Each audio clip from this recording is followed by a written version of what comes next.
Bonjour les amis, dans cette vidéo je vais vous expliquer pourquoi les personnes qui sont hypersensibles ou hyper empathiques galèrent autant à trouver leur voie ou avoir le sentiment de trouver leur vocation ou leur mission de vie comme on peut l'appeler. Et c'est important de comprendre ces causes parce que c'est quand vous comprenez la cause que vous allez pouvoir agir dessus et la modifier. Donc c'est parti! Je me nomme Stan Carré et j'exerce en tant que sophrologue, écrivain et coach en développement personnel depuis 2015. La première cause, c'est ce qu'on va appeler l'hyper-empathie. L'hyper-empathie, c'est la capacité que vous avez à percevoir de manière exacerbée l'état émotionnel et cognitif dans lequel se trouvent les autres personnes que vous côtoyez. Et ça va être problématique parce que dans de très nombreux cas, à force de percevoir ce que ressentent les autres, vous vous laissez contaminer par ce que ressentent les autres. Et vous commencez petit à petit à penser comme les autres et à ressentir les choses comme les autres et à adopter les mêmes mimiques ou les mêmes états émotionnels que les autres personnes. Et ça, c'est pas forcément juste problématique quand vous êtes dans une discussion avec quelqu'un d'un peu vampirique, mais c'est problématique sur la construction de votre psychologie ou de votre système émotionnel à grande échelle. Parce que à force de ressentir ce que ressentent les autres, à force de penser comme les autres, petit à petit vous vous perdez là-dedans et vous avez du mal à faire la distinction entre les états de pensée qui sont vraiment propres à vous, que vous avez vraiment développés au cours de votre chemin de vie et qui vous font du bien, et les états de pensée qui vous ont été comme transmis ou infusés par les autres personnes. Dans de très nombreux cas, c'est comme s'il y avait des parties de vous, c'est la reproduction du fonctionnement psychologique et émotionnel des parents ou des autres adultes que vous avez côtoyés. Donc il y a peut-être un travail à faire pour détecter qui vous êtes vraiment, qu'est-ce que vous aimez vraiment, qu'est-ce que vous avez vraiment envie de faire, et faire la distinction entre votre nature et aussi l'état émotionnel et psychologique qui vous a été transmis par d'autres personnes et qui coexiste avec vous-même à l'intérieur de vous et qui n'est pas bon pour vous. Bon, c'est un peu flou, j'en parle de manière vague, mais c'est normal, c'est un travail à faire sur le long terme. Je ne vous donne pas une clé pour vous débloquer dès maintenant, mais peut-être pour vous mettre la puce à l'oreille, ou vous donner des pistes de réflexion. Et deuxièmement, vous êtes multipotentiel. Ça veut dire que vous avez plusieurs talents, plusieurs directions, que vous pouvez avoir plusieurs passions qui coexistent. Et le problème, c'est que la société n'encourage pas forcément, bon maintenant ça se développe un peu plus, mais en général, surtout pour l'ancienne école, on va dire, la société n'encourageait pas du tout à développer des multipotentiels. C'est comme si on vous dit, choisis ta voie, et ta voie, ça doit être un truc.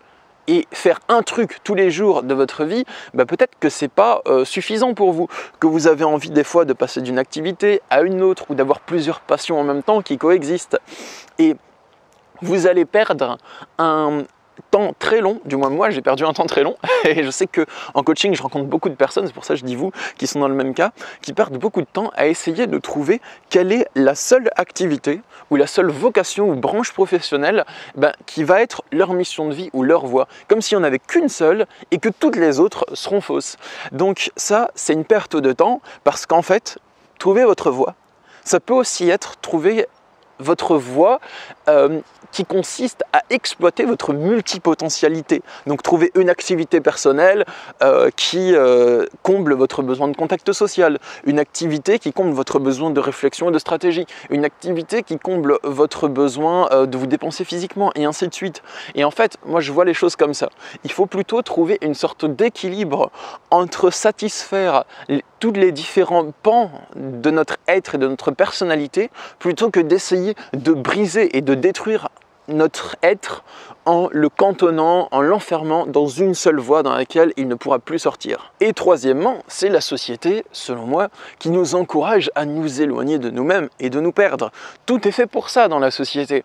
Je parle de manière générale de ce qui est montré dans les médias. On allume les infos, il y a des morts et des blessés graves tout le temps. Il suffit que vous allumiez BFM et vous allez voir. Et pareil dans les clips qu'on va le plus retrouver à la télé. C'est des clips qui vont parler forcément d'argent, de femmes, de voitures, de drogue. Et ils sont tous construits sur le même schéma et le même modèle. De sorte que pour percer dans l'industrie musicale, il faut se conformer à ce qui marche déjà. Et ce qui marche déjà, c'est pas parce que c'est bien. C'est juste parce que les maisons de disques ont décidé que ça marche et qu'ils voient que ça se vend et ainsi de suite.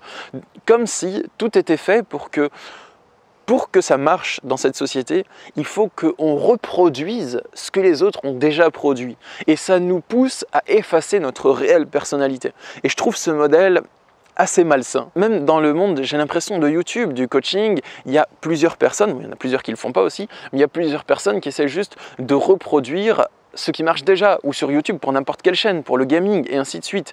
Et on va retrouver plein de clones de ce qui est préexistant. Et moi, je ne souhaite pas tomber dans ce modèle. Mon but, c'est de travailler à développer mon authenticité et mon originalité du mieux que je le peux du moins. Et ça, c'est aussi quelque chose qui vous influence à vous perdre et à vous éloigner de vous-même. Voilà tout les amis pour ces 3 causes qui font que les personnes hypersensibles ou hyper empathiques ont du mal à trouver leur voie. Le soleil commence à se lever et à taper dans mon visage. Sur ce, je vais vous laisser et j'espère que cette vidéo vous a plu. Si c'est le cas, vous pouvez me le dire en commentaire. Dites-moi un commentaire les amis, ça aidera au référencement positif de la vidéo et laissez-moi un petit pouce bleu. Sachez que je suis disponible pour des consultations de coaching. Mon but c'est de vous aider à dépasser les problématiques personnelles et les problématiques justement pour trouver votre voie aussi également, ça en fait partie. Et il y a le lien dans la description pour me contacter. Moi je vous souhaite une bonne journée, une bonne continuation et force à vous dans votre vie. À bientôt.